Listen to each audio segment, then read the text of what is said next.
څه ډول یو تابع ته موږ تاسې جفت ته تابع وایو او څه ډول یو تابع ته تاکه تابع وایو.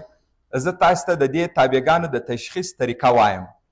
که ستاسې په یاد وي موږ تاسې تابعګانې په عمومي توګه باندې هغه مهم شکلونه چې په ښکاره کول د مرتبو جوړو سیټ و، جدول و، معادله و، ګراف و. د جفتو تاکو تشخیص باید تاسې په دې څلور سورو کې زده کړئ.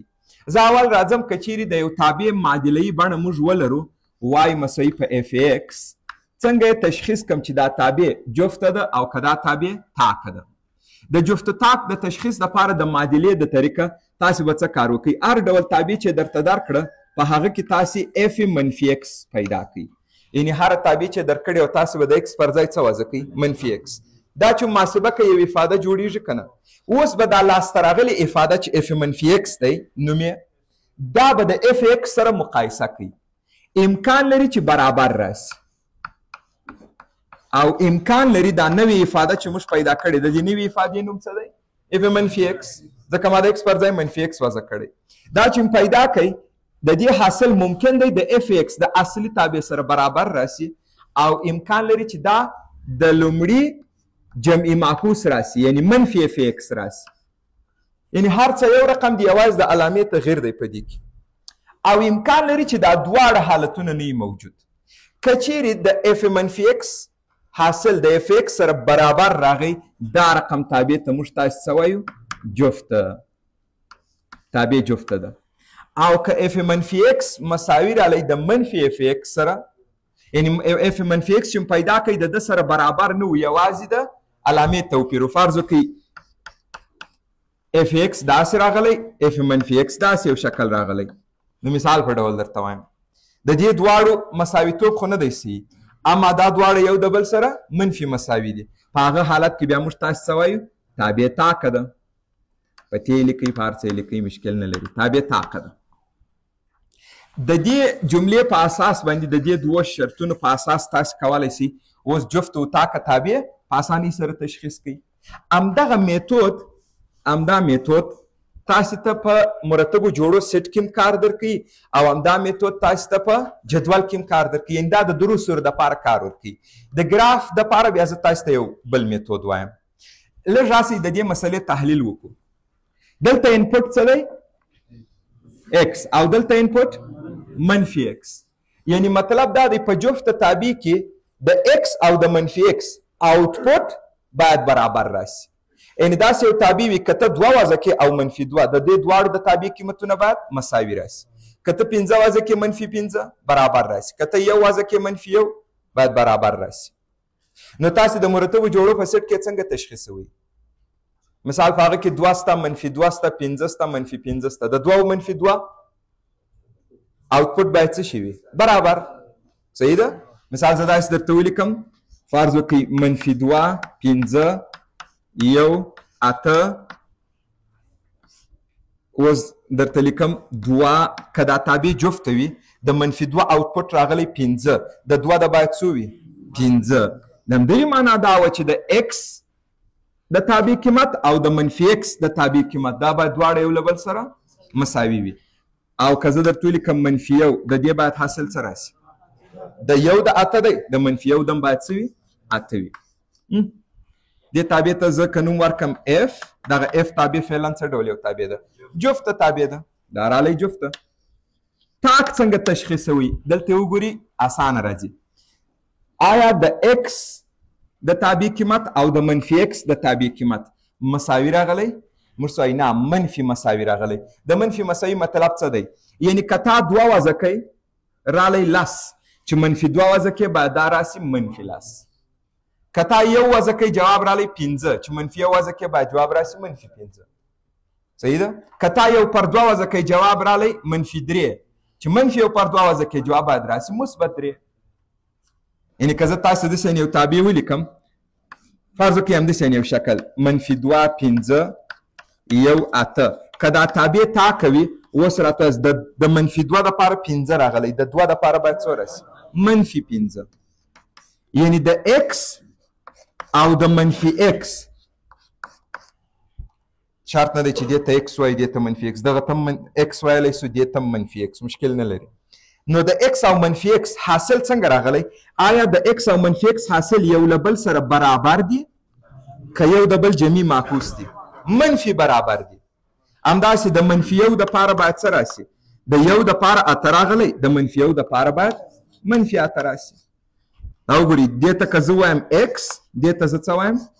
منفي x. اوس د x او منفي x حاصل مساوي راغلی؟ نه، د x د اته دی، د منفي x د منفي اته دی. یعنې د f منفي x او د f x د تابع قیمتونه منفي یو له بل سره مساوي دي. اوس نو که زه دغه تاسو ته د جدول په شکل ولیکم او تشخیص اسانه راځي. نو دا تشخیص چې دلته ما تاسو ته لیکلی په دې کې تاسو کولی شئ معادله‌یي بڼه تشخیص کړئ، کولی شئ د سټ شکل تشخیص کړئ او کولی شئ د جدول شکل تشخیص کړئ.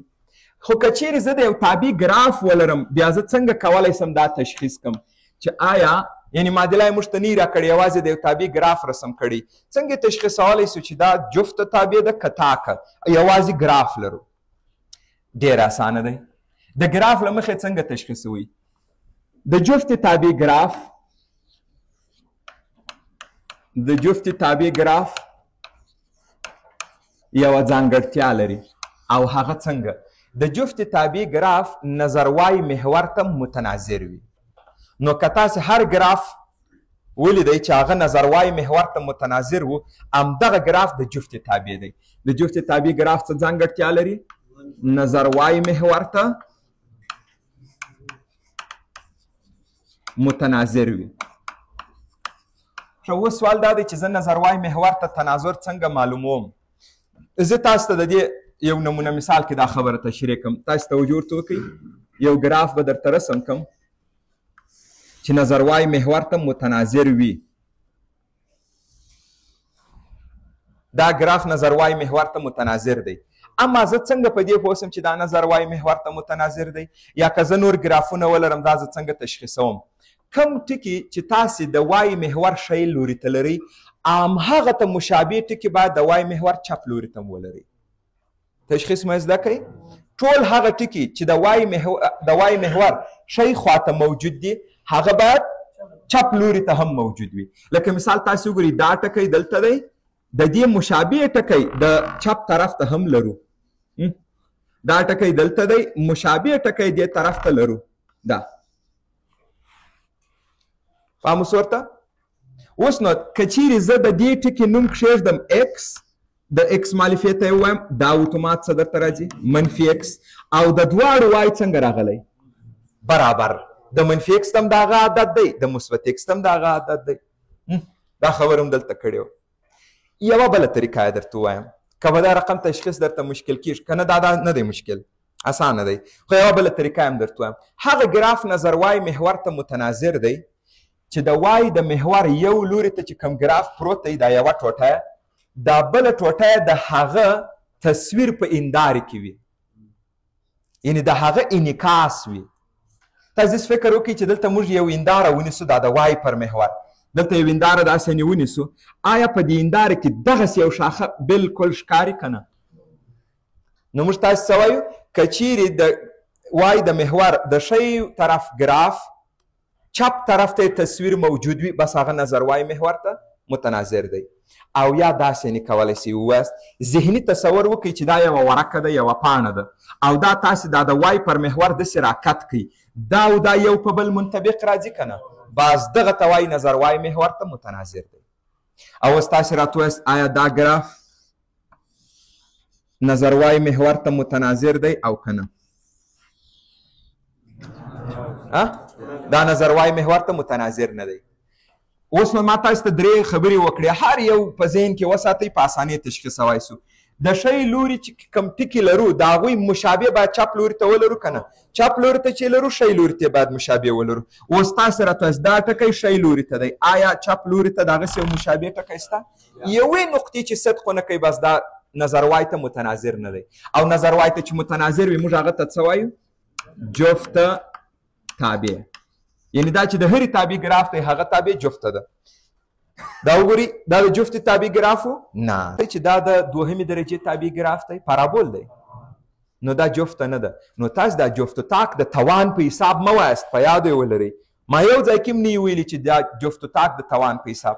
خو ځینې وخت شاګردان همدا کار بیا په خپله کوي په یو ځای کې هم نه لوستي جفت تابع او تاکه تابع د دې د توان په حساب نه دی الجبري بڼه یې داسې تشخیصیږي د ګراف بڼه یې داسې دا د دومې درجې تابع ګراف دی مګم دا جفته نه ده جفته نه ده دا هم د دومې درجې تابع ګراف دی مګم دا بیا جفته ده نو د توان په حساب دا نه تشخیص کیږي ښه دا و د جفت تابع ګراف د تاکې تابع ګراف څنګه ځانګړتیا لري د تاکې تابع ګراف د دې بیا ځانګړتیا دا ده تاسو یې وړاندوینه وکړئ څنګه به دا نظر اکس ته متناظر بیخي د تابع ګراف نه نظر اکس ته تناظر دا معنا لري چې څومره ګراف د اکس محور پورته دی عین شکل باید لاندې هم وي نو یوه مودي خطې تر یو په ډېرو نقطو کې کته کوي نو د دې ځانګړتیا څه ده د دې ګراف نظر مبدا ته متناظر وي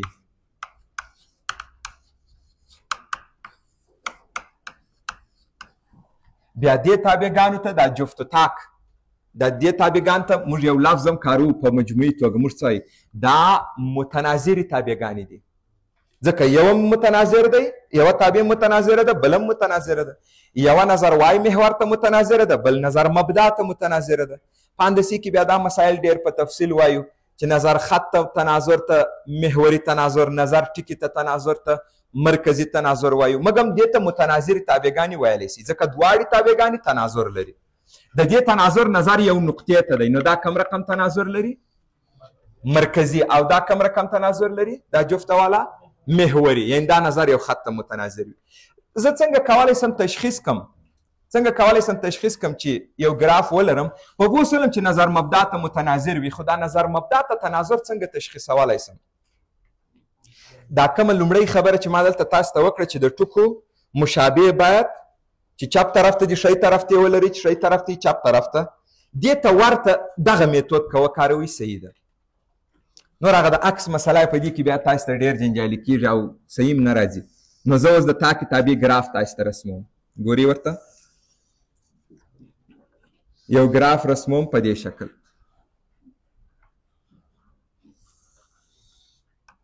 دا کم ګراف چې اوس تاسو دلته وینئ ما به ډېر ښه نه رسم کړی اما دا په حقیقت کې نظر مبدا ته متناظر ګراف دی او دا ګراف د تاکې تابع دی دلیل یې څه دی دا نظر مبدا ته متناظر دی دا نظر وای محور ته متناظر دی تاسو د دې راکت کوي نه دی او دا د راکتولو مسله کې یو لږ تحلیل ته بیا ضرورت وي یعنی یو څه وخت ونیسي دغه د هر ټکي مشابه ټکی چې چپ طرف ته دی ښی طرف ته ولري ښی طرف ته دی چپ دا ډېر اسانه راځي د دغه ټکي مشابه دلته باید یو نقطه وای که نه نه لرم بس دا جفته تابع نه ده ځکه نظر وای ته تناظر نه لري د تاکې تابع د څنګه معلوموي د هرې نقطې چې په هره روبه کې ده د هغه مشابه باید په مقابل روبه کې ولري دلته مې درته وویله چې شیوکین موضوع مې یاده کړه ځکه هلته د وای محورو په دې کې بیا د شیوکین مسله نه درته ذکر کوم څه درته وایم په هره روبه کې چې یو نقطه ده د هغه باید معادله نقطه یا مشابه نقطه